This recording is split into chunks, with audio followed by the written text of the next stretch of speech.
Dès qu'on se connecte, on ne contrôle plus rien. Je peux frapper qui je veux, ce que je veux, où je veux. Il transfère l'argent. Aucune empreinte, aucune trace. Aucune pitié. French Tech, esprit critique pour tech éthique. Notre prochain Pearl Harbor pourrait fort bien être causé par une cyberattaque. C'est par cette citation de Leon Panetta, ex-directeur de la CIA, face au Sénat américain, que s'ouvre la bande-annonce du film Hackers de Michael Mann, sorti en 2015. Alors oui, on est sur du blockbuster à l'américaine, avec le gentil pirate que l'on sort de prison pour aider le gouvernement à traquer le vilain hacker. Oui, c'est romancé et il y a des grosses voix et des punchlines viriles et même des explosions.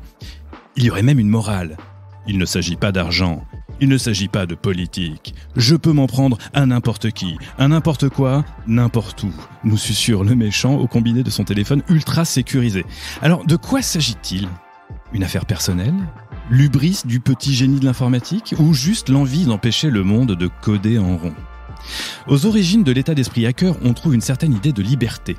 L'expression d'une contre-culture trouvant dans l'informatique naissante et très militarisée à l'époque, un outil à détourner pour en livrer tout le potentiel émancipateur au grand public. Et oui, citoyens, au début, le hacker nous veut du bien.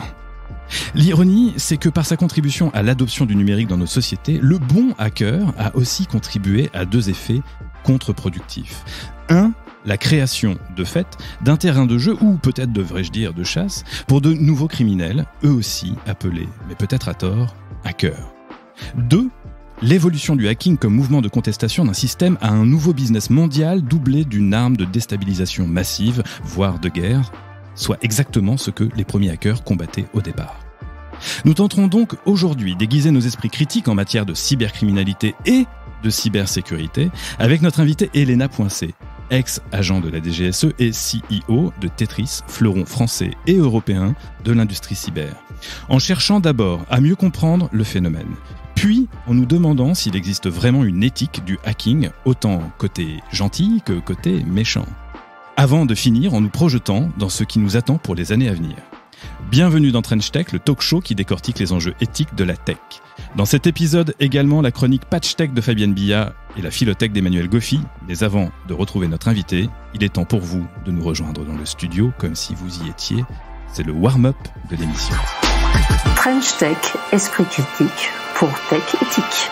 Salut Mick, salut Cyril. C'est cool de se retrouver dans ce nouvel épisode. Comment on se sent ? Salut Thibaut. Salut. Il fait chaud. Il fait chaud. Il faut dire qu'on enregistre cet épisode le 17 juin 2022. Nous sommes en pleine canicule. On va voir ce que nous réservent les jours à venir. Mais effectivement, il fait chaud. Moins chaud qu'au Costa Rica, je crois, quand même. Alors ouais, ça chauffe un peu au Costa Rica. Effectivement, si on parle de cyber et de cyberattaques, le Costa Rica, en fait, déclaré l'état d'urgence suite à de nombreuses cyberattaques. Et on peut dire que depuis, ça fait maintenant 2 mois, c'est depuis le mois d'avril que ça a été lancé, le système de santé est paralysé. Ils ont arrêté de verser les pensions de retraite. Le ministère des Finances, le ministère de la Santé, le ministère du Travail, le ministère de la Sécurité ont tous été touchés, à tel point que le Costa Rica est même en train de demander l'aide d'autres pays, et notamment les USA viennent en assistance pour le Costa Rica, qui est une situation extrêmement difficile. Ça montre à quel point les cyberattaques et le sujet dont on va parler aujourd'hui peuvent être très très chauds. Ouais, c'est clair, parce que au-delà du Costa Rica, mais c'est juste énorme. Moi, ça me rappelle aussi en 2021, je crois, le pipeline de l'entreprise américaine Colonial qui s'est fait hacker avec des données qui ont été cryptées. Il a fallu débourser quasiment 5 millions de dollars pour débloquer la situation. On peut remonter aussi assez loin parce que des exemples, il y en a plein, mais en tout cas des trucs assez énormes. C'est peut-être un petit peu différent, on en reparlera peut-être avec Elena tout à l'heure, mais on pense aussi à Pegasus, découvert en 2016 mais commercialisé par les Israéliens de NSO dès 2013. Vous vous souvenez, Pegasus, c'est ce malware qui arrivait sur les téléphones des journalistes, des politiques, etc., sans même que vous ayez eu à faire quoi que ce soit, même pas à cliquer sur un lien frauduleux. Edward Snowden avait d'ailleurs dit que c'était la plus grosse affaire d'espionnage depuis la NSA. Donc si Edward Snowden le dit, on était sur un gros sujet. Oui, parce qu'on peut penser aussi à Échelon, le programme Échelon, bien avant. Hein. Mais du coup, puisque c'est le warm-up, et moi j'ai envie de vous dire ce que j'attends de cet épisode, c'est que au fond, on a tous conscience, parce que ça nous pète au nez là depuis quelques mois, quelques années, de cette profusion d'attaques dans toutes les entreprises, y compris des PME, etc. Mais il y a quand même une dimension quasi mythologique à ce phénomène du hacking, et c'est difficile de se rendre compte de la réalité. Moi, je me demande, en tant qu'individu, en tant que citoyen, est-ce que je suis concerné? Quelle valeur a ma data, finalement, pour des hackers? Ils s'en foutent de moi. Ouais, c'est effectivement quel rôle nous on peut jouer sur cette dimension-là, et comment est-ce que ça s'interagit, parce que pour moi il y a beaucoup de mystique aussi dans cette idée, et qui est fortement véhiculé, comme l'annonçait le titre du blockbuster américain, c'est que c'est souvent un peu aussi idéalisé et un peu imagé, et je voudrais savoir entre le niveau de fiction et de réalité, où est-ce qu'on en est sur ces sujets-là. Alors c'est ça qui est vraiment marquant, on le voit déjà dans notre discussion, c'est que là, les sujets de cyber touchent parfois des États, c'était l'exemple du Costa Rica, touchent parfois des entreprises, alors ça on va en parler beaucoup avec Elena Poincet, mais touchent aussi chacun de nous. C'est un enjeu hyper fort en fait. Effectivement, se faire voler ses données, usurper son identité, ça fait partie des choses aujourd'hui qui sont assez fortes. Je rappelle que l'usurpation d'identité est le 3e délit en France. Ouais, je crois que vous le rappelle à chaque épisode. Mais il faut que ça. C'est un sujet récurrent pour Thibaut. Ça. Pourtant, je crois qu'il t'est rien arrivé de mal jusque-là, non, Thibaut. Il nous cache peut-être des trucs. En revanche, mais moi, ça fait directement écho à une phrase que j'entends mais depuis des années, tu sais, quand tu essaies d'alerter les gens sur la protection des données, etc. Il dit, mais moi, j'ai rien à cacher. C'est souvent ça, ouais. J'ai rien à cacher, donc en fait, je m'en fous de mettre toutes mes datas sur le cloud américain, etc. Et pire encore. On passe, ouais, non, c'est vrai. Et alors, ils savent tout. C'est la deuxième réplique. De toute façon, ils ont toutes les infos. Comme d'hab, et c'est bien pour ça qu'on est là, tous les trois, et surtout avec Elena, pour nous éclairer sur tous ces sujets-là, et arriver à monter un petit peu notre esprit critique, et aussi notre niveau connaissance sur tous ces sujets. French Tech. Je vous propose maintenant d'accueillir notre invitée Elena. Bonjour Elena. Bonjour. Après 12 ans dans l'armée et 14 au service action de la DGSE, tu cofondes avec Laurent Oudot Tetris en 2010. Le point de départ de Tetris, c'est contre-attaquer les cyberattaques, puis devient rapidement un leader mondial de la neutralisation automatique, donc sans action humaine, des cyberattaques. C'est-à-dire plus qu'un antivirus et un outil qui détecte et neutralise la menace avant qu'elle soit connue. Fin 2020, vous levez 20 millions d'euros en série A. 2021, vous vous faites remarquer en étant une des rares solutions à savoir repérer le malware israélien Pegasus, qui affecte les smartphones de journalistes et politiques français. Aujourd'hui, Tetris, c'est 260 personnes, plus des filiales en Espagne, en Allemagne. Vous préparez également la série B avec pour ambition de devenir la première licorne de cyber en Europe. Et il est maintenant temps de passer à la première séquence de notre entretien pour poser la problématique de cybersécurité, un univers encore assez obscur, pas uniquement parce que ses acteurs œuvrent dans l'ombre, mais parce qu'on n'y comprend pas tout. French Tech, esprit critique pour Tech Critique. Alors effectivement, Elena, le monde de la cyber semble certainement bien opaque pour ceux qui nous écoutent. Il y a un gros vocabulaire technique, c'est un domaine qui semble très confidentiel, qui s'envibre un peu dans les bas-fonds du web. On parle d'ailleurs de dark web qui est très souvent associé au problème cyber. Et pour autant, on l'a déjà indiqué dans le warm-up, on est face à une menace qui est bien réelle. Le coût mondial de la cybercriminalité est estimé à 10,5 billions de dollars d'ici 2025. Rappelons que des billions, c'est des milliers de milliards de dollars, donc on est sur quelque chose de massif. En gros, ça fait plus de 10% du PIB mondial. Si en se le mettant en tête, on doit être dans ces ordres de grandeur-là. Et en plus, c'est en augmentation de 15% par an. Ça amène plein de problèmes, évidemment, c'est ce qu'on va voir ensemble. Et puis, ce qui est très marquant, c'est que la cybercriminalité, on dit que c'est 5 fois plus rentable que les crimes transnationaux mondiaux combinés. Et pourtant, dans une très large majorité des cas, c'est un simple email qui est porteur de l'attaque. Alors face à tout ça et toute cette confusion, il va falloir que tu nous aides. Comment on peut dégrossir ces sujets de la cybercriminalité? Quels sont les principaux problèmes qu'on peut rencontrer finalement? En fait, effectivement, tout ça, c'est extrêmement complexe. Dès 2012, nous, on voyait arriver les ransomware. La France a pris conscience de ça à partir de la grosse attaque de Saint-Gobain. Je crois que c'était en 2018. Et en fait, l'antivirus à l'heure d'aujourd'hui, comme vous le disiez tout à l'heure, ne peut plus réagir face à tous les virus qui arrivent sur la planète. Il y a à peu près 300 000 nouveaux virus qui arrivent par jour sur le net. Donc les entreprises antivirales ne peuvent pas créer des signatures comme ça tout au long de la journée et puis vous, les utilisateurs, mettre son antivirus à jour, etc. Tout ça, ce n'est pas possible. Donc de nouvelles solutions sont arrivées sur le marché, des solutions qui s'appellent EDR, Endpoint Detection Response, qui elles prennent en compte toutes ces menaces qui sont inconnues, puisque l'antivirus, ce sont des menaces connues, virus, et puis la signature, c'est-à-dire le vaccin qui arrête le virus. Et puis un virus qui a une variante, par exemple, et donc il n'y a pas de vaccin, eh bien le virus passe quand même. Et c'est ça l'erreur de l'antivirus, c'est que ça passe quand même.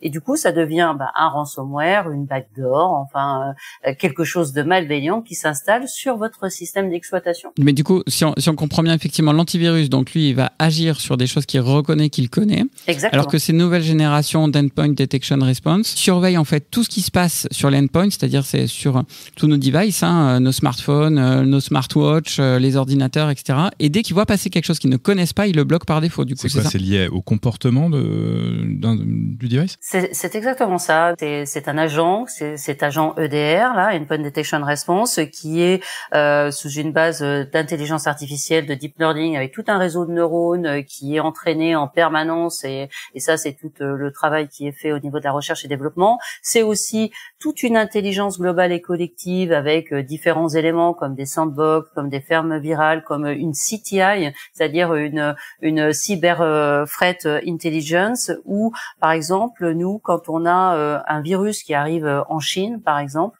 et qui est inconnu, il est analysé dans notre intelligence globale et collective, et puis du coup on en fait bénéficier tout notre parc de nos clients, et donc si vous vous retrouvez vous avec ce même virus, et bien automatiquement il sera neutralisé. Voilà, à partir du moment où il est analysé quelque part et reconnu comme malveillant, eh bien on le neutralise automatiquement et sans action humaine. Sur les parcs de nos clients, nos gros clients, on a à peu près 5 menaces inconnues qu'on neutralise tous les jours, donc potentiellement des ransomware, potentiellement des backdoors, et 10 000 virus. C'est-à-dire que les entreprises n'ont pas le temps de mettre à jour les antivirus, etc. Donc, eh bien nous, on nettoie quand même. C'est ce qui fait que on peut se protéger à l'heure d'aujourd'hui. Et tout ça aussi, c'est dû par un système d'exploitation. Alors, il faut savoir, c'est Microsoft, Windows, 80% de la planète. Microsoft, c'est à peu près 1600 et quelques failles tous les mois. Donc, les pirates s'en donnent à cœur joie. Donc, il y a toujours des armes informatiques qui peuvent arriver dans le système d'exploitation, et c'est ça le drame. On va revenir donc sur ce chiffre qui est vraiment marquant. On a donc 1600 failles par mois détectées sur le système Windows, qui équipe effectivement un nombre d'ordinateurs dingue sur la planète. Et tu disais, la plupart des attaques, c'est donc des ransomware. Pour le définir pour ceux qui nous écoutent, c'est que toutes les données sont chiffrées, ne sont donc plus lisibles par son utilisateur, et le hacker propose de verser une rançon, en échange de quoi il déchiffrera et rendra à nouveau accessibles les données et l'utilisation de l'ordinateur. Ouais, quand il sait déchiffrer, parce qu'il y en a quand même pas mal qui vont acheter des trucs sur le darknet, et derrière ça marche pas, et quand il s'agit de déchiffrer, ça fonctionne pas non plus. Alors, je parle sous l'autorité d'Elena. Moi, j'avais une question. Effectivement, vous surveillez des millions d'adresses IP dans près de 100 pays, vous analysez des milliards d'événements toutes les semaines, tu le disais. Je crois que vous êtes même aussi membre de l'alliance, la Cyber Threat Alliance. Du coup, vous avez quand même une vision assez, je ne sais pas si on peut dire exhaustive, mais en tout cas une bonne vision de ce qui se passe. Est-ce que toutes les entreprises sont visées, quelle que soit la taille, quel que soit le secteur, ou est-ce que ça c'est un mythe? Alors il y a forcément du ciblage, espionnage, etc. Et il y a aussi un peu on part à la chasse, c'est-à-dire on envoie des missiles sur toute la planète, sur tous les parcs numériques, et puis on voit bien quelle pêche pourra avoir la cybercriminalité. Donc il y a un petit peu de ça aussi. Il faut savoir, c'est qu'en moins d'une heure, un pirate, pour une entreprise qui s'est pas du tout correctement équipée, le pirate peut rentrer, s'infiltrer, exporter toutes les données et ransomwareiser, c'est-à-dire chiffrer tout le parc numérique, puisque à partir du moment où la bombe logique est arrivée sur le poste de travail, après ça se propage à une vitesse affolante. En quelques secondes, quelques minutes, vous pouvez tout avoir, un parc informatique qui est complètement détruit. Donc c'est dramatique tout ça, mais c'est la réalité du terrain. Donc ça peut potentiellement concerner tout le monde. J'ai juste lu une citation de ton associé Laurent Oudot en 2017 qui disait que 8 PME sur 10 avaient déjà été attaqué? Parce qu'on n'imagine pas que les PME puissent à ce point être ciblées et être intéressantes pour des hackers, parce qu'elles n'ont pas forcément à chaque fois des budgets colossaux à mettre sur la table pour se faire déchiffrer quand même. Oui, c'est vrai. C'est vrai que là, beaucoup de grandes sociétés se sont bien équipées ces dernières années. Là maintenant, ils s'attaquent plus au niveau des ETI parce qu'ils s'aperçoivent qu'il y a de très belles ETI qui ont un beau chiffre d'affaires, etc. Donc et puis après il y a certaines petites PME. Je pense pas que ce soit ciblé. Je pense que vraiment les gens partent à la pêche, ils envoient des armes informatiques comme ça et puis ça passe. Eh bien ils se disent je récupère 10 000 euros, 5 000, j'en sais rien, je connais pas exactement les sommes des rançons. C'est un peu ce que ça donne comme impression aujourd'hui, c'est-à-dire qu'autant à l'époque fallait être on va dire assez pointu en informatique pour essayer d'infiltrer des réseaux d'entreprises. Autant aujourd'hui, on a l'impression que, alors je vais exagérer très volontairement, mais que le premier bleu qui lit 2-3 trucs sur Internet est capable de le faire. Est-ce qu'on n'aurait pas une petite problématique de sensibilisation sur ce sujet au niveau des entreprises et comment ça se fait que, on va dire, le premier bleu venu est capable de pouvoir pirater une entreprise? La sensibilisation, ça fait des années qu'on fait de la sensibilisation pour les entreprises. Moi, ça me fatigue, ça, qu'on mette toujours l'employé en cause, parce que en fait, normalement, l'entreprise doit mettre toutes les technologies pour que l'employé ne se sent pas responsable, parce que tout le monde, à l'heure d'aujourd'hui, peut se faire avoir par un mail, en fait, tout ce qui se passe dans les systèmes, c'est tellement pas visible que celui qui est à la compta, celui qui est dans son usine en train de faire son travail, il peut pas se penser, dire je dois penser cyber, c'est pas possible, c'est pas son rôle. Effectivement, il y a eu, comme je disais tout à l'heure, tous ces antivirus qui arrêtaient bien, et puis après, il y a eu cette passoire numérique qui devient de plus en plus passoire et qui sont les systèmes d'exploitation et voilà, et puis de nouvelles techniques d'attaque, et puis la cybercriminalité, elle est extrêmement bien organisée. On a des zones de recherche et développement, on a des zones de RH pour aller rechercher, on a même des financiers, on a même des attaquants, des gens qui font la reconnaissance, des gens qui attaquent, etc. Et effectivement, on a l'impression que ce sont des presse-boutons, ils appuient comme ça, ils tirent dans tous les sens, et puis on voit bien s'il y a des morts numériquement ou pas. Tu as bien répondu, parce qu'au fait, mon objectif de sensibilisation n'était pas de sensibiliser les collaborateurs, mais c'était plutôt de sensibiliser les entreprises au fait qu'ils devraient agir plus. En tout cas, on retient que c'est pas le facteur humain, la faille principale, parce que c'est quand même un discours qu'on entend très souvent dans la cybersécurité. Mais je sais pas qui est à l'origine de ça. J'aimerais bien retrouver le patient zéro là. Alors, le patient zéro, je sais pas si on va le retrouver, mais c'est vrai qu'on entend quand même très souvent. Attention, le facteur humain, on appelle même ça le test du stagiaire.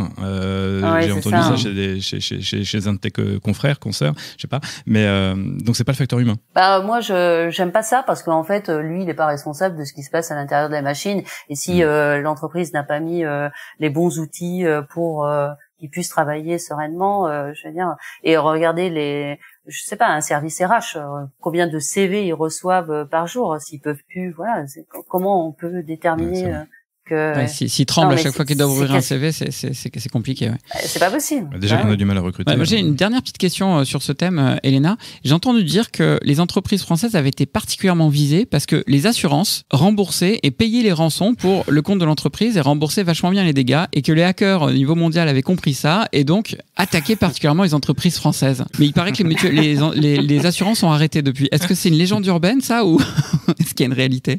Bon, je pense que dans les contrats d'assurance, il devait y avoir quand même beaucoup de clauses, comme on le connaît tous.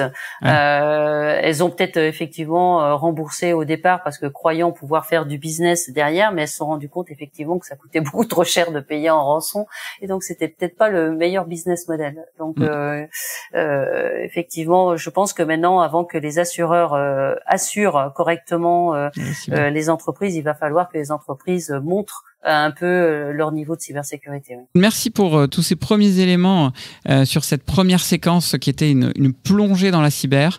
Il est maintenant l'heure de recevoir Fabienne Bia pour le Patch Tech. Le Patch Tech. Alors Fabienne, le sujet de ta chronique me rappelle une célèbre citation de Patrick Lelay. Il était alors patron de TF1 et déclarait en 2004 « Ce que nous vendons à Coca-Cola, c'est du temps de cerveau humain disponible ». Des années plus tard, les plateformes mondiales que sont Facebook, Google ou encore TikTok ont fait leur ce principe et l'ont placé à la base de tous leurs services, ouvrant l'ère de l'économie de l'attention. Alors, commençons par nos pratiques d'internautes. 62,5% de la population mondiale utilise Internet. Et sur les réseaux sociaux, il y a 4,62 milliards d'utilisateurs actifs. Ces chiffres écrasants et croissants indiquent qu'il serait impossible de revenir en arrière, car le web est intégré dans tous nos processus économiques, politiques, sociaux. Nous passons en moyenne 6h58 sur Internet. Le zoom est souvent opéré sur le temps d'écran, mais cela n'a aucun sens. Pour comprendre, faisons un parallèle avec l'alimentation. Devant l'abondance de contenu, notre consommation numérique serait comme évaluer la nourriture consommée à son poids. 5 kilos de salade verte n'équivalent pas à 5 kilos de frites, vous en conviendrez. Pour Google et les GAFA, le défi est la captation de l'attention. C'est le capital recherché par les plateformes. Notre niveau d'attention est une source de valorisation des contenus, des messages publicitaires. Et quelles sont les tactiques de ces plateformes pour retenir les internautes ? Une fois que nous sommes connectés, c'est un flux continu, un fil d'actualité sans fin entre les réseaux sociaux, les mails, les SMS. Une illustration. Les applications téléchargées sur nos smartphones nous privent des signaux d'arrêt, nous indiquant qu'il est temps de passer à autre chose. Inversement, la lecture d'un journal ou le visionnage d'une série, une fois les pages du journal tournées, nous parvenons au bout de l'édition. Une fois l'épisode de la série terminé, même si vous enchaînez sur le suivant, il comporte une fin. Les notifications sont l'une des fonctionnalités les plus stressantes de nos smartphones. C'est pourquoi nous sommes maintenus en alerte de manière permanente lorsqu'elles sont activées. Parlons aussi des récompenses aléatoires prodiguées sur les plateformes. Ces récompenses sont plus efficaces lorsqu'elles sont intermittentes et non prévisibles. Le résultat attendu est relié à une part d'incertitude, afin que nous soyons soit déçus, soit émerveillés devant ce qui s'affiche sous nos yeux. C'est une efficacité addictive redoutable. Il en découle de la dépendance à ces nombreuses interfaces et services. Les plateformes, les réseaux sociaux nous apprennent à devenir accros. Ce n'est pas un secret de dire que les techniques employées se basent sur nos besoins anthropologiques. Non, car dès la 10e seconde, il nous faut un nouveau stimulus, une autre recommandation, car notre contexte mental est remis à zéro. Parmi nos besoins primaires se trouve aussi celui de la reconnaissance sociale. C'est un besoin humain primitif d'appartenir à une communauté. L'ego est également l'un des piliers de notre motivation. Cela permet ensuite aux plateformes de produire et développer des modèles prédictifs poussés, de plus en plus performants, pour parvenir à optimiser cette captation de l'attention. Et au passage, les plateformes en profitent pour collecter des données personnelles. Oui, comme l'intelligence artificielle de Facebook, qui manipule des trillions de points de données par jour, réalisant plus de 6 millions de prédictions de comportement à la seconde. Tout ceci va très loin. Même les moteurs de recherche construisent nos frontières de l'information en personnalisant les résultats en fonction de notre géolocalisation, de notre langage, etc. Alors que nous sommes convaincus que nos explorations sur ces moteurs de recherche sont non exhaustives et ouvertes. À ce propos, le site Search Atlas permet de comparer les résultats à travers différents pays pour une même requête sur Google. Avec ce constat affligeant, comment réagir ? Rétrospectivement, l'apprentissage du web a été pensé pour qu'il se réalise instinctivement. Or, avec un regard distancié, nous réalisons qu'un apprentissage accompagné avec méthodologie s'impose pour notre société. La première étape est de reconnaître que la source d'une distraction est 90% du temps à l'intérieur et non à l'extérieur de nous, observe Nir Eyal qui décrypte les mécanismes d'addiction. Il poursuit.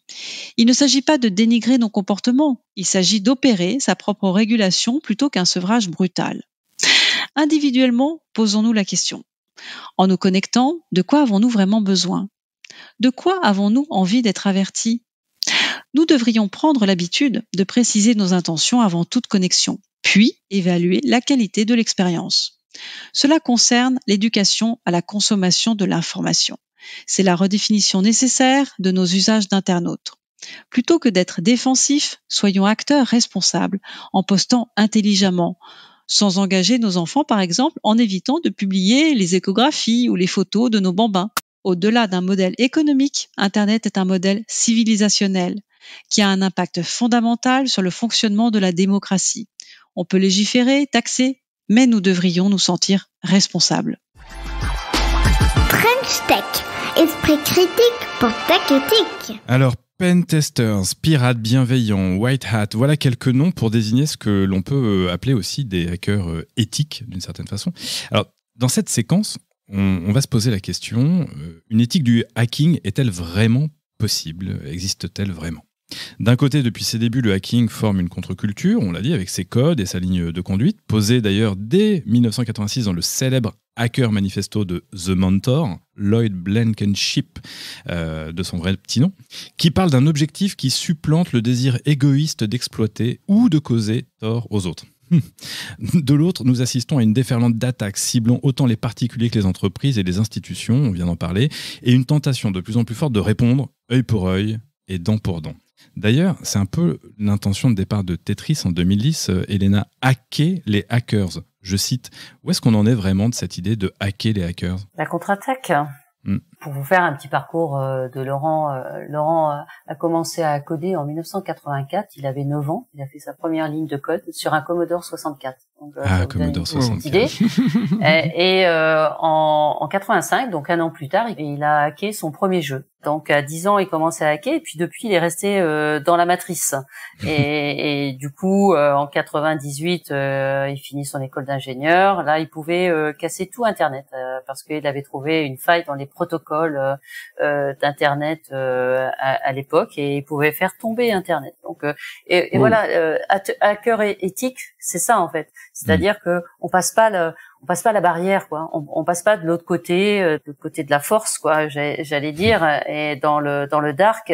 Et c'est ça toute la force. Et même au niveau éthique, justement, quand nous on est sortis tous les deux de la DGSE, où là c'était un autre métier, c'était pour défendre les intérêts de la France en dehors de nos frontières.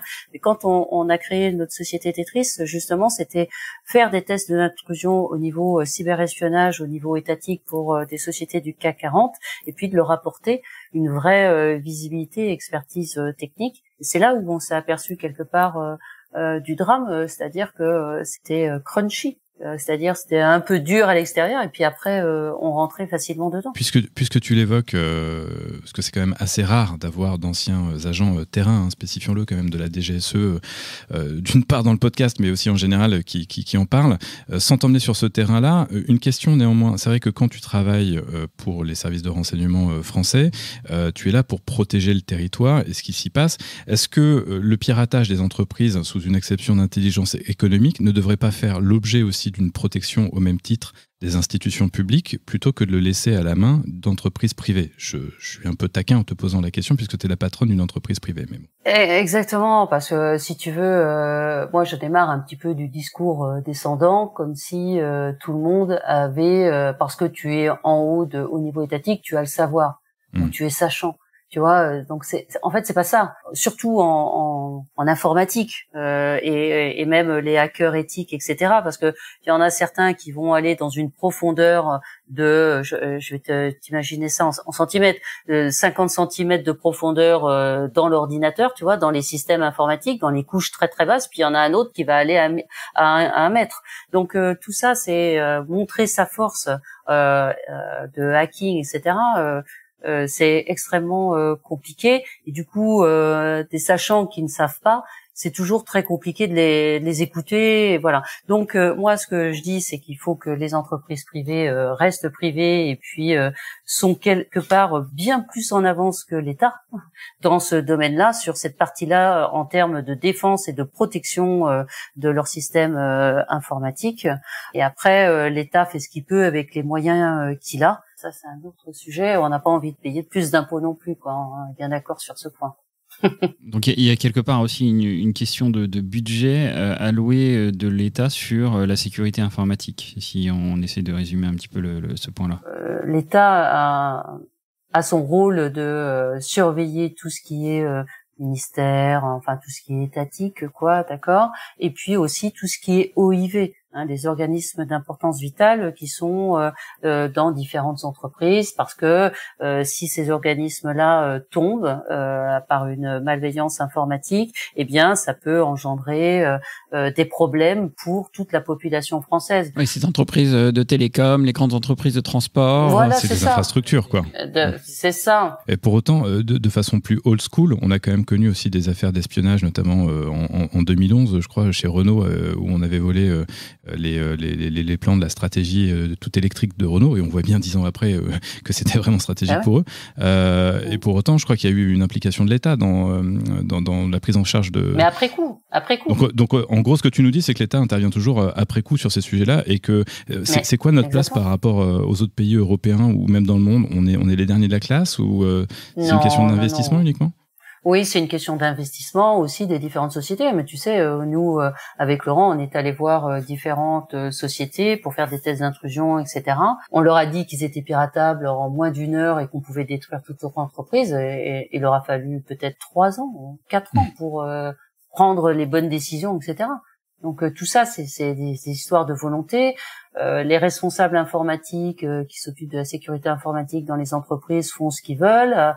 Il faut de plus en plus de digitalisation, il faut de plus en plus ouvrir tous les réseaux, il faut de plus en plus. Puis après, il faut donner les moyens, parce que la cybersécurité, c'est comme si tu es à ta maison et puis tu mets pas de serrure, tu mets pas d'alarme, et bien si tu as des voleurs un jour, il faudra pas t'étonner, quoi. Je veux dire, si tu mets pas les protections qui vont bien. J'utilise à peu près la même image lorsqu'on parle de données.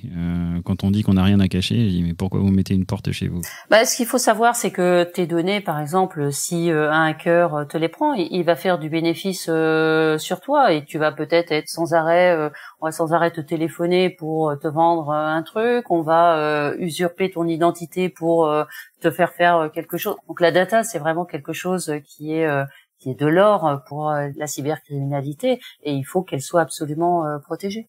Tout ça, c'est aux différentes sociétés qui ont le devoir de protéger ça. Et puis après, quand ça part dans le cloud, la société essaye de protéger sa partie qui est dans le cloud. Et puis après, il faut espérer que le cloud aussi, lui, soit bien protégé. Je reviens 2 secondes sur l'aspect éthique. Je disais tout à l'heure que le point de départ, Laurent Oudot il avait trouvé des failles sur les sites qui étaient utilisés par les hackers qui avaient acheté des kits qui permettaient justement de venir te verrouiller.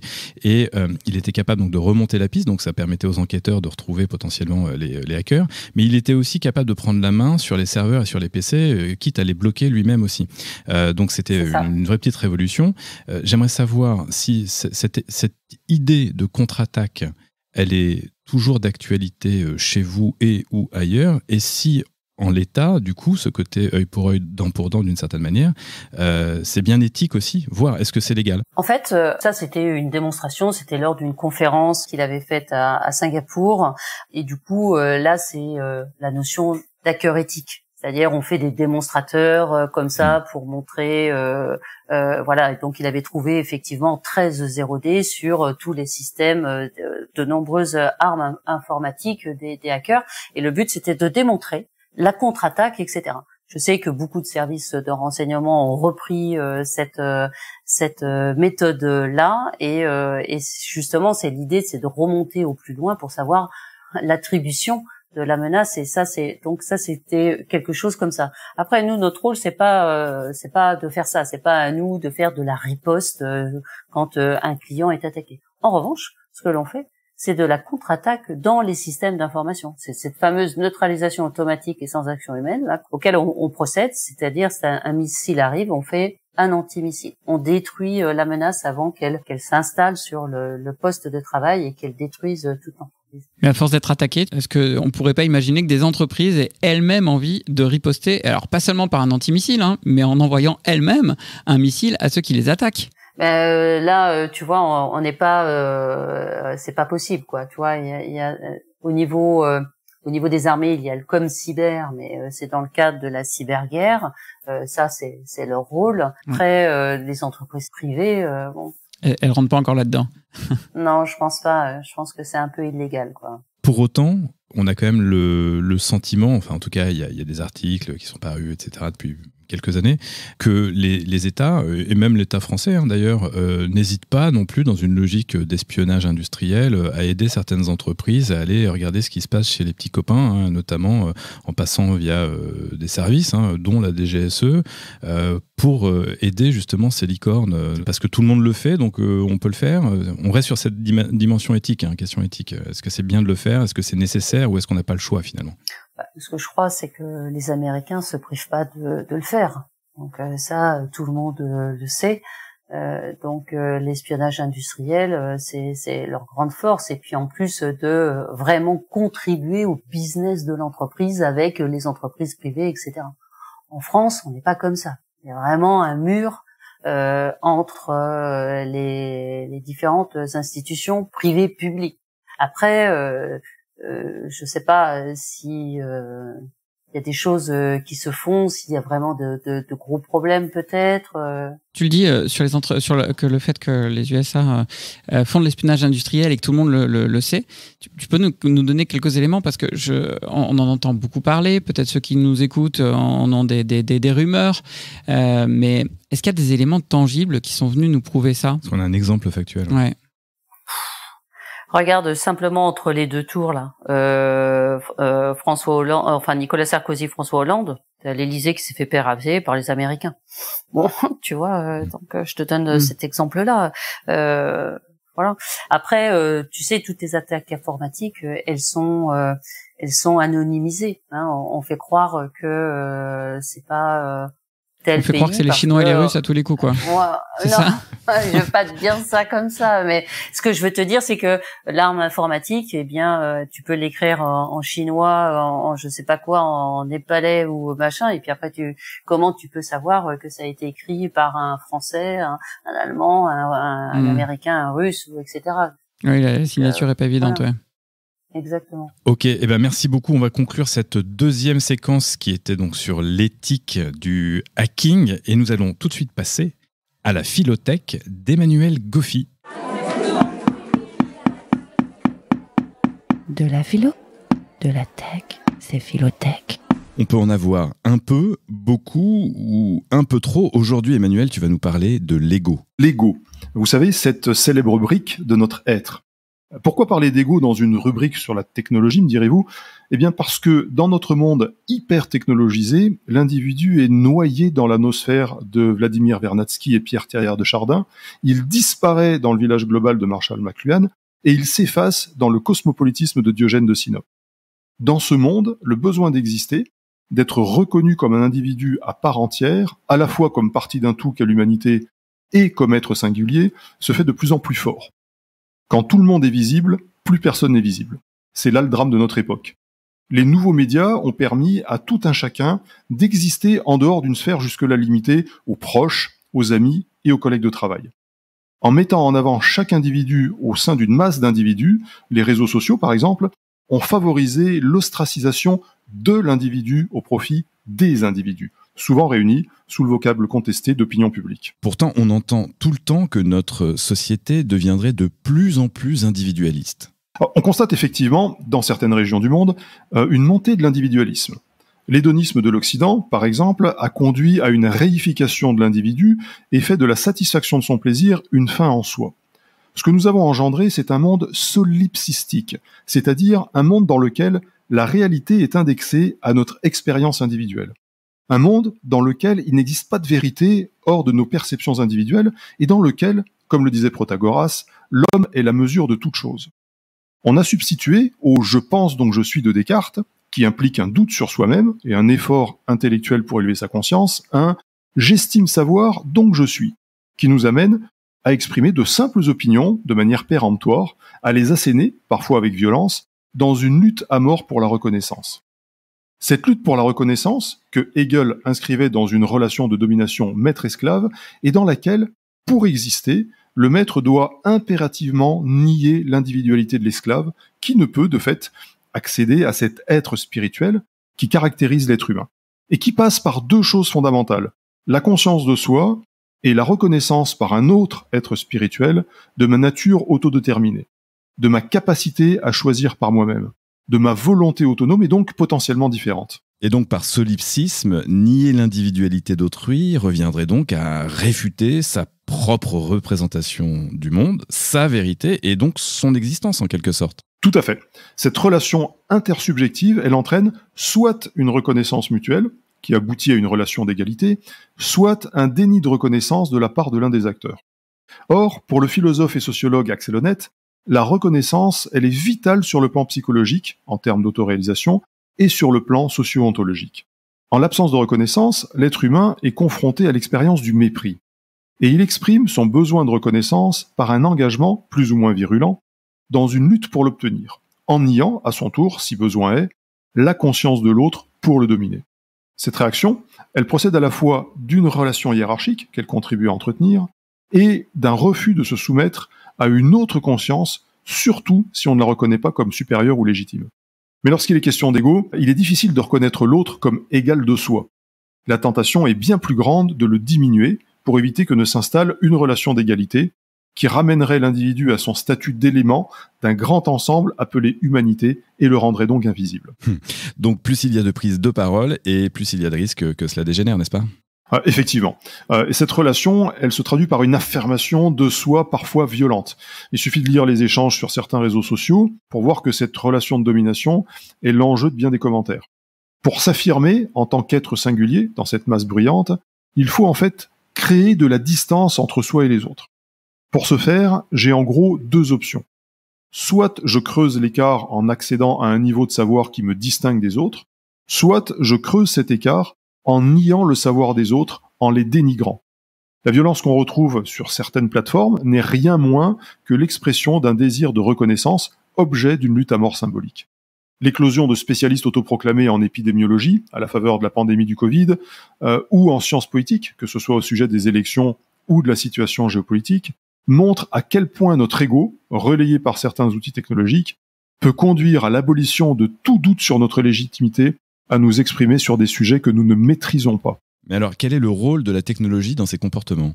Ce dont on s'aperçoit, en fait, c'est que la technologie, tout du moins certaines de ses applications, joue le rôle d'amplificateur de l'ego. Elle permet aux membres des sociétés de l'ego disproportionné d'exprimer, notamment par le biais des médias et des réseaux sociaux, librement leurs opinions, leurs points de vue, mais également, et surtout, je dirais, d'élever ces opinions au rang de savoir, au rang de vérité absolue, méritant d'être assénée sans autre forme de procès que celui de la supposée supériorité intellectuelle de leur locuteur. Cette hypertrophie actuelle du moi, comme l'exprime le philosophe Mathias Roux, risque encore de s'accentuer avec l'avènement de l'intelligence artificielle qui va concurrencer nos égos démesurés et nous renvoyer à notre condition d'humain, espèce parmi d'autres du règne animal. On a déjà eu l'occasion de parler de contrôle dans une précédente chronique. Or, le contrôle est le berceau de la puissance. Et les relations humaines sont caractérisées, à en croire Nietzsche, par notre volonté de puissance. Notre ego est donc une expression de cette quête de puissance par-delà le bien et le mal. Comme l'écrit André Comte-Sponville, l'ego est, je cite, « moins ce que je suis que ce que je crois être, moins le je que le me ». Fin de citation. L'ego, c'est l'expression de notre illusion du savoir, de notre enfermement dans la caverne de Platon, augmenté de notre volonté de nous affirmer comme être singulier et libre. C'est l'absence de ce doute que Descartes veut méthodique. French Tech, esprit critique pour Tech Éthique. Merci Emmanuel pour cette belle chronique. Je voudrais maintenant aborder avec toi, Elena, sur à quoi s'attendre demain. Projetons-nous. On sait désormais à quel point l'esprit, les acteurs, les enjeux ont changé depuis le milieu des années 80 et la S400 qu'on a abordé tout à l'heure, et aujourd'hui, où tout est connecté, et où même demain on parle déjà de métavers, dans quel futur proche peut-on imaginer notre cybersécurité compte tenu de la propagation exponentielle du digital dans nos vies? C'est effectivement tout l'enjeu de demain et c'est pour ça que nous, Tetris, ont développé notre système de défense hyper automatisé, c'est-à-dire qu'il va y avoir de plus en plus de choses connectées, des objets connectés, etc. Et tout ça est entremêlé, les sociétés entre elles, tu vois bien qu'avec les sous-traitants, les clients, etc. Enfin, c'est extrêmement complexe. Et du coup, on va se retrouver dans une situation où l'humain ne va pas pouvoir interagir tout seul. Quand je dis l'humain, c'est-à-dire que là, toutes les grandes sociétés françaises, privées, exportent leur cybersécurité à des SOC, des Security Operation Center, donc ils ont des outils. Et à l'heure d'aujourd'hui, un responsable de la sécurité informatique d'un parc informatique, c'est à peu près 45 solutions de cybersécurité. 45. Mais à l'heure d'aujourd'hui, c'est plus possible ça. C'est pour ça que nous, avec notre XDR plateforme, Extended Detection Response, tu peux agréger tous ces éléments de cyber, et c'est là où il faut absolument que ces XDR plateformes, on puisse faire des playbooks, c'est-à-dire que c'est ce que nous faisons, nous, c'est-à-dire on prend un appareil de cybersécurité, on le relie dans un scénario d'attaque potentielle avec un endpoint, avec un serveur, avec différentes choses, etc. Et puis on va y mettre de la remédiation pour justement que ça annule les cyberattaques qui risquent d'arriver dans le futur. Oui, il faut se rappeler d'un chiffre en plus, Elena. Tu parlais de la complexité parce qu'il y a une explosion des devices, etc. On prévoit qu'il y aura 80 milliards d'objets connectés d'ici 2035. Donc ça dépasse déjà très, très largement le nombre d'êtres humains sur Terre déjà aujourd'hui en 2022. Mais effectivement, toutes ces problématiques de sécurité vont être exponentielles en fait, avec la multiplication des objets, des systèmes qui vont être derrière ces objets et des failles potentielles pour chacun de ces objets, quoi. Et par-dessus ça, un autre facteur, parce que à l'heure d'aujourd'hui, en 2022, il manque 2,7 millions d'humains qui font de la cybersécurité dans le monde. D'accord ? Donc ça, c'est la pénurie de talent dont tu nous parles, qui est hyper aiguë dans tout le numérique, mais dans la cyber en particulier. Là, c'est le full, c'est plus que du plein emploi, je crois, que dans la cyber. Non, mais c'est ça. Voilà, c'est ça, c'est le drame. Et du coup, d'où l'hyper-automatisation, d'où l'intelligence artificielle qui elle travaille 24/7/7, etc. Nous, on a justement notre IA qui est chez Virus Total, qui est une entité de Google, qui analyse plus de 10 millions de fichiers par jour. Donc c'est énorme. Et elle est en permanence en train d'analyser. Et c'est ça le futur en fait, c'est d'avoir ces choses qui sont complètement agrégateurs XDR. Voilà, ça devient obligatoire. Et justement la place de l'ordinateur quantique dans tout ça. Puisque forcément ça va multiplier les zones de calcul, donc ça pourrait améliorer aussi la détection et la neutralisation. C'est vrai que les Américains sont dessus depuis extrêmement longtemps, depuis près de 40 d'années, je crois. En France, on n'est pas encore. Je sais qu'il y a certaines sociétés qui sont dessus, bien sûr, mais on le voit pas arriver. Voilà, tu vois, on en entend parler, mais on le voit pas arriver. Mais effectivement, le jour où ça arrivera, ça va faire drôle à tout le monde, quoi. C'est-à-dire la possibilité de déchiffrer. Ouais. Est-ce que c'est pas déjà utilisé par certains États, par la NSA, tu vois? Ouais. Effectivement, on le voit pas arriver dans les entreprises. On entend parler d'un point de vue business, ça semble hyper lointain. C'est clair que ça va mettre des années, bien sûr. Mais voilà, au niveau de certains États qui ont des moyens énormes, peut-être en Chine aussi, est-ce que c'est déjà une réalité pour eux? Ouais, je pense, hein. Très clairement. Oui, bien sûr. Ils sont déjà dessus depuis très longtemps. Ouais. Pour toutes les fonctions d'espionnage qu'on a évoquées en intro, en fait, hein, c'est ça. C'est-à-dire celui qui a le sésame, ouais, j'allais dire. Je pense qu'il a intérêt à pas trop le dire sur la planète, ça lui ouvre des portes. Oui, d'autant que le sésame peut lui servir à décrypter, mais il peut lui servir aussi à crypter d'une certaine manière, de façon encore plus performante, j'imagine. Oui, c'est ça. Sur ces enjeux géopolitiques, moi j'avais une question plutôt sur le financement, parce qu'on a bien compris que aux entreprises privées de s'intéresser à la protection des entreprises privées d'une certaine manière, je caricature un peu, mais ça relève quand même d'enjeux géopolitiques, de savoir si les États financent, subventionnent, accompagnent les entreprises privées d'un pays. De ce point de vue-là, vous qui avez levé 20 millions d'euros, qui cherchez à devenir la licorne européenne sur les cybersécurités, quel est ton point de vue là-dessus? Est-ce que les nations soutiennent particulièrement cette industrie, et si oui, où, et nous, comment on se positionne là-dessus en France? Voilà. J'assistais justement à un discours de Bruno Le Maire qui disait très clairement que l'Europe allait mettre maintenant de l'argent dans un fonds, de l'argent public dans des fonds pour que cela bénéficie aux entreprises françaises, ce qui se fait partout dans le monde d'ailleurs. Oui, c'est ça, mieux vaut tard que jamais, mais j'ai l'impression que c'est pas mais très... Ça va arriver. Ça va arriver. Tu parlais tout à l'heure que donc on va dire les têtes de l'État sont pas forcément les plus compétents à parler de ce genre de choses. Est-ce que on n'a pas le risque de voir, comme ce qu'on a essayé de faire, le cloud à l'européenne, le Health Data Hub ou ces genres d'initiatives européennes, mais comme c'est drivé par des gens qui ont du mal à comprendre de quoi on parle, est-ce que ça a des chances de marcher ou de faire pchit? Je vais vous dire vraiment le fond de ma pensée. En fait, on veut recopier ce qui est fait. Parce qu'on n'a pas été innovant. Ok, donc c'est ça le problème. Nous, on a été innovants puisqu'on a développé en même temps que les Américains. Malheureusement, on était sur le territoire national français et avec 10 ans de retard. Donc là, on est en train d'essayer de faire des choses pour rattraper les clouds tels que Google, Amazon, etc. C'est impossible. On court après le train plutôt que d'essayer d'imaginer tout de suite le coup d'après, quoi. Exactement. Et on s'aperçoit, voilà. Et du coup, là, tout le monde part dans le cloud. Il y a 10 ans en arrière, avec Laurent, on était à Abu Dhabi et on entendait le général Alexander, l'ancien chef de service de renseignement américain, qui était civil et qui prônait le cloud, c'est le futur, le cloud, c'est le futur. Et il a fait le tour du monde comme ça.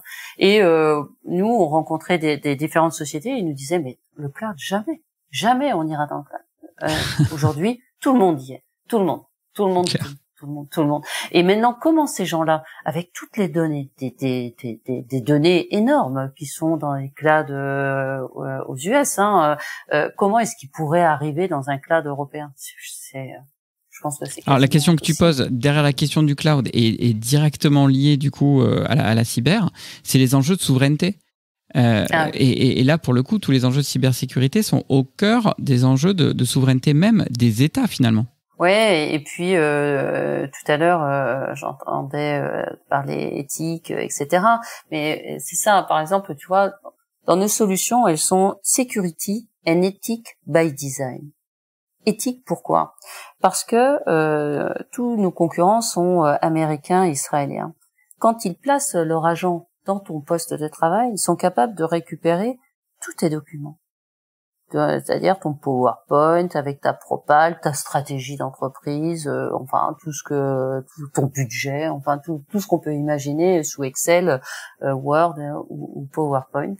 Et ça dérange personne. Et tout ça part dans le cloud américain. Et puis justement, avec la notion du Cloud Act, tout est possible d'espionner. Autant l'analyste qui fait la cybersurveillance que le cloud. Alors que nous, tu vois, en tant que Français, on s'est dit, pourquoi est-ce que celui qui fait la cybersécurité aurait le droit de voir ce qu'il y a à l'intérieur du PowerPoint, etc. Et pourquoi le cloud, parce que nous on est chez OVH, aurait le droit de... Voilà. Donc nous on a fait tout ça sécurité and ethic by design, et quelquefois on se dit, mais j'ai l'impression que tout le monde s'en fout, quoi. Donc mais on va continuer quand même dans notre direction, parce que pour nous c'est extrêmement important de pouvoir protéger quelque part les données de nos clients. C'est l'objectif de notre podcast, justement, c'était d'éviter que tout le monde s'en foute et que justement on puisse apporter ces sujets-là un peu sur le devant. T'as frappé à la bonne porte, Elena. Voilà. Ok, ça marche.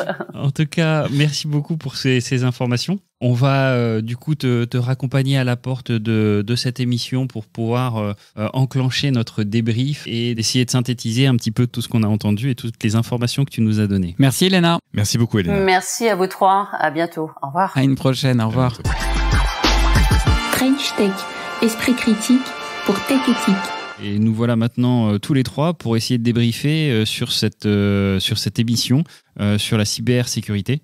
Et donc effectivement, on s'aperçoit que le facteur humain, alors les collaborateurs ne sont pas au milieu de cette crise, mais que la limite de l'humain aussi doit aussi y répondre à travers de l'IA. C'est vrai que c'est assez patent parce qu'on l'entend toujours. Dès lors que ça parle de cyber, on l'a tous entendu, on est tous responsables, il faut tous qu'on fasse attention à ce qu'on ouvre, ce qu'on n'ouvre pas, le comportement qu'on a sur Internet, etc. Et c'est vrai que la vision d'Elena est très différente, de dire on n'arrivera pas à le faire à autant de milliards de personnes et avoir des comportements aussi complexes. Voilà, c'est hyper compliqué, donc il faut donner ça à des machines.